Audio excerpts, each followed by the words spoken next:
무슨 정치하는 사람도 프로파일러라 그러고 뭐 응? 왜요? 상훈이 나 친구라서 내가 하는 얘기야. 뭐 연예인이라던가 너무 심오하게 너무 어렵나요? 어렵게 된 것 같아.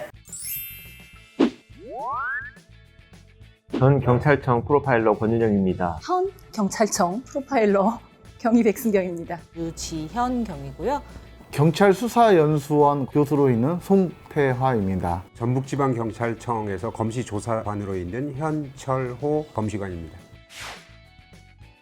궁극의 목적은 범인을 잡는 거지만 원래 가지고 있는 과학수사의 기본은 시체를 밝히는 거다. 어떤 방법이든 현장에서 범죄와 관련되어 있는 부분들을 찾아내고 분석하고 사물이나 물질 같은 거를 대상으로 감정을 하는 파트가 있고요. 사람을 대상으로 감정을 하는 파트가 있습니다. 기존의 수사기법으로는 범인을 체포하기 어렵다. 이런 판단 때문에 사람을 연구하고 분석하는 과학수사의 영역이 프로파일러다. 이렇게 보시면 됩니다. 예전에는 이제 거짓말 탐지 검사라고 불렀던 업무고요. 폴리그래프, 그러니까 여러 가지 신체 반응에 대한 그래프를 보고 진술 진위 여부를 판단한다. 이렇게 보시면 됩니다. 죽음이라고 하는 것은 국가가 책임져야 할 마지막 인권이거든요. 그래서 돌아가신 분이 누구인지, 어떻게 돌아가셨는지, 언제 돌아가셨는지를 조사하게 되는데 제가 주로 하는 일은 어떻게 돌아가시고 언제 돌아가시는지와 관련되어 있는 일을 하고 있습니다.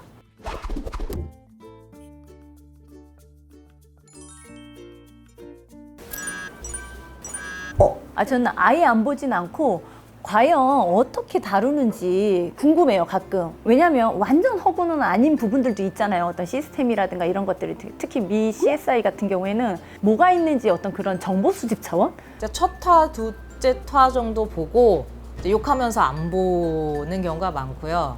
대부분의 경찰관들은 그러니까 다른 직업군들도 마찬가지일 거예요. 우리를 다른 사람들이 어떻게 보는가에 대해서 당연히 관심이 있기 때문에 저는 사실은 처음에는 많이 봤었어요. 근데 점점 보면 볼수록 현실과는 조금 다르다라는 생각이 드니까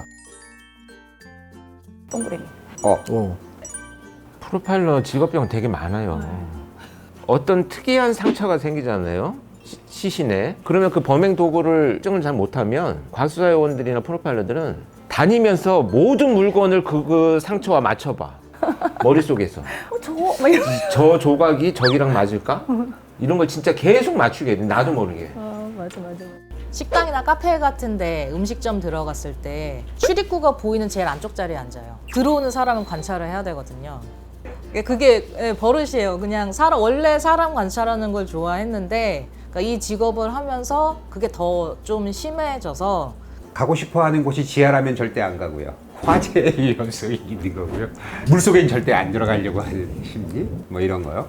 저는 체격적으로 보나 좀 먹는 것을 좋아하니까 맛있는 거에서는 식혜 같은 거 괜히 부패된 현장에서 나오는 곤충과 유사하다 싶은 생각이 들어서 식혜는 잘 안 먹어요. X. 그거 철학. 오늘 요새 맨날 보는데 뭐. 그니까 그리고 그것도 나름 과학이에요. 철학이고. 사실 그 사건이 일어나는 범죄 현장을 가보면 과거로 설명되지 않는 어떤 현상 같은 것들이 있어요. 하필이면 그 장소에 잘 돌아가고 있던 CCTV가 사건이 나던 순간에 꺼진다든지 10년 동안 안 지나가던 길을 왜 그날 갔을까 이런 것들을 설명하자면 그러니까 인간의 삶이라는 게 어떤 모든 것이 과학적인 단서로 다 설명되지는 않구나 이런 걸 많이 느끼죠. 오히려 이 업무를 하면서 우연히 있을 수 있다라는 거에 대해서 받아들이는 폭이 훨씬 넓어졌어요. 약간 그런 거는 경험을 몇 번 해봤어요. 그러니까 예를 들어서 전혀 발견될 수 없는 장소에 안매장이 된 시신이 있었는데 용변이 급한 사람들은 차 내리고 들어가서 풀숲에서 그냥 일 보고 나오는데 그 사람이 그날 따라서 거의 100여 미터를 들어간 거예요. 거기서 시신을 발견을 해서 사건이 해결이 된 건이 있었거든요. 사건이랑 아무 관련 없으신 분이 그냥 발견하신 거예요? 네, 그냥 목격자신데 그날따라 그냥 볼일이 보고 싶어서 차를 세고 들어갔는데 발견을 했다. 저도 가끔 뭐 카드점 같은 거 쳐보고 그런 적 있어요. XX. 완전 범죄는 없어요. 근데 지금 체포되지 않은 범죄는 완전해서 체포되지 않은 게 아니고 여러 이유로 체포가 늦어지고 있는 거예요. 저도 그렇게 생각해요. 사람이 사람이 사람한테 하는 행동들이거든요. 근데 이 사람을 내가 완벽하게 알 수도 없을 뿐더러 완벽하게 통제할 수도 없거든요. 충분히 시간을 가지고 뭐 그 집에서 아무리 오래 있어도 그 자체도 자기 흔적을 남기는 거기 때문에 과학 수사를 하는 입장에서는 완전 범죄는 없다라고 말을 하고 싶은데 과학 수사적으로 물증이 나온다고 하더라도 증거로서 채택이 돼서 그 사람을 처벌할 수 있느냐라는 건 좀 다른 문제다라고 말씀을 드리고 싶어요. 과학적인 기술이 못 따라가서 그럴 수는 있지만 언젠가는 과학적으로 다 밝혀지기 때문에 완전 범죄가 있을 수는 없죠.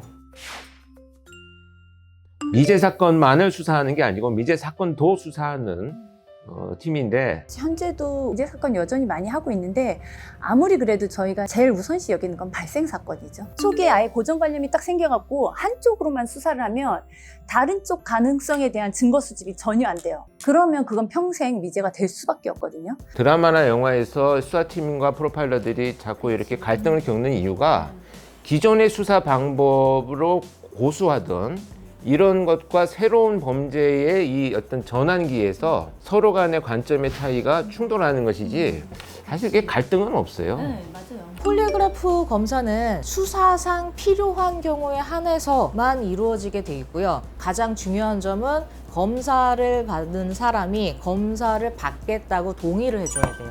모든 질문에 대해서 미리 다 리뷰를 하고 연습을 하고 그 다음에 검사를 진행을 하거든요. 그럼 질문들을 먼저 다 받아요. 그러면은 일단 뭘 물어본지 알고 있잖아요.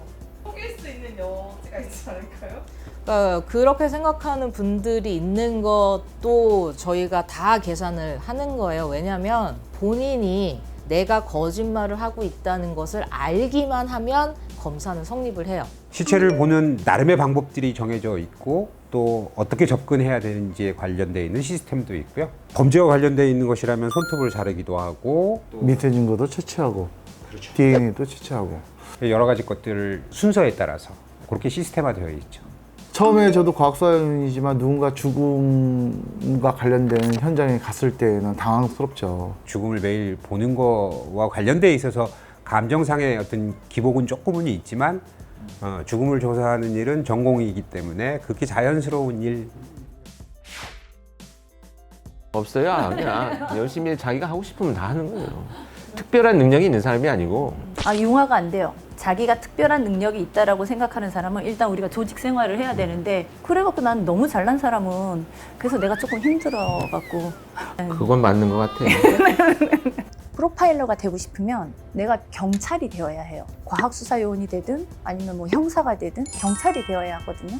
그러니까 내가 경찰이 될 마음의 준비가 되어 있다면 시도를 해보실 생각을 하셔야지 처음부터 그 시그널에서 보여진 이춘재에서 부각된 이런 모습 기대하시고 난 처음부터 프로파일러야 이렇게 들어오시려면 그건 솔직히 죄송하지만 다시 한번 생각해 보셨으면 좋겠어요. 사람을 대하는 데 있어서 어려움이 없는 사람이어야 돼요. 굉장히 스트레스를 많이 받는 직업군의 하나에 속하기 때문에 그러니까 신체적, 정신적으로 스트레스에 강한 사람. 검시관 같은 경우는 이제 기초의학을 전공, 죽음을 조사해야 되는 일이기 때문에요. 저는 좀 다르게 저는 처음부터 과학수사위원이 되겠다라고 생각한 건 아니었거든요, 사실은요. 어렸을 때는 뭐 미술을 전공을 했지만 제가 과학수사위원이 됐잖아요. 디테일함을 차이를 가질 수 있다면 과학수사위원이 될 수 있어요.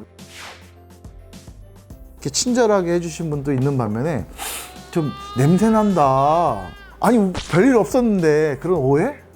그런 것들을 가질 때가 좀 있어요. 상처받아요.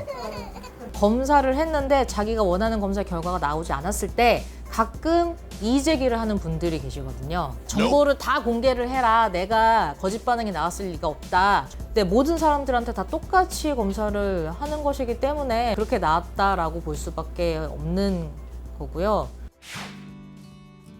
예전에는 선배님이랑 저랑 맨날 술 마셨는데요.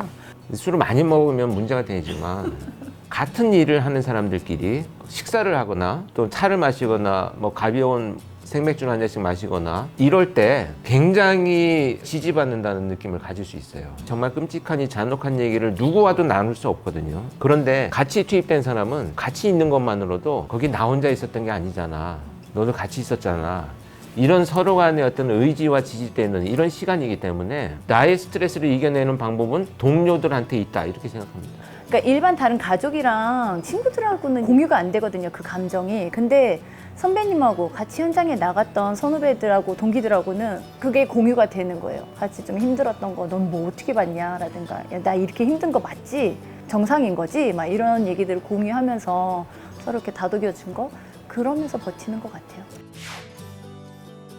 과학 수사를 하는 사람 입장에서 아주 객관적으로 보면 현재 대한민국에서 완전한 범죄는 있을 수 없다. 혹시라도 범죄를 꿈꾸는 사람이라면 지금 그만.